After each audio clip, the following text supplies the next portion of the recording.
Ya pemirsa, jelang puncak panen raya, pemerintah Provinsi Sumatera Selatan akan berupaya menjaga gabah kering panen atau GKP dari petani, sehingga gabah yang dihasilkan sesuai dengan harga pembelian pemerintah, yakni Rp6.500 per kilogram.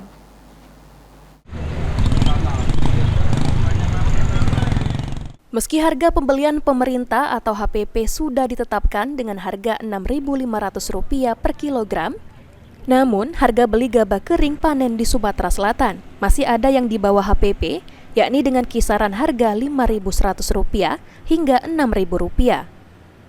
Menurut Bambang Pramono, Kepala Dinas Pertanian Tanaman Pangan dan Hortikultura Provinsi Sumatera Selatan, hal itu lantaran kualitas gabah kering panen dari petani yang masih belum sesuai dengan ketentuan standar Bappenas, yakni mengandung kadar air maksimal 25% dan kadar hampa maksimal 10%.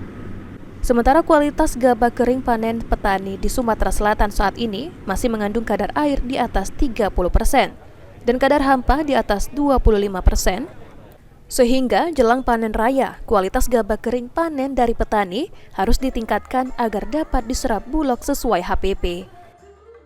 Kadar airnya maksimal 25%. Terus kadar hampanya itu maksimal adalah 10%.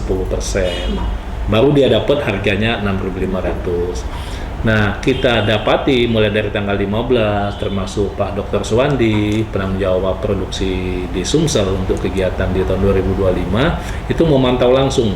Nah, ternyata masih banyak yang harganya di bawah 6.000. Bahkan ada yang 5.100. Menurutnya, kualitas gabah petani dipengaruhi oleh curah hujan yang cukup tinggi. Selain itu, petani diminta agar tidak panen terlalu dini, guna menghindari kadar air dan kadar hampa gabah yang terlalu tinggi. Eki Saputra, PAL TV.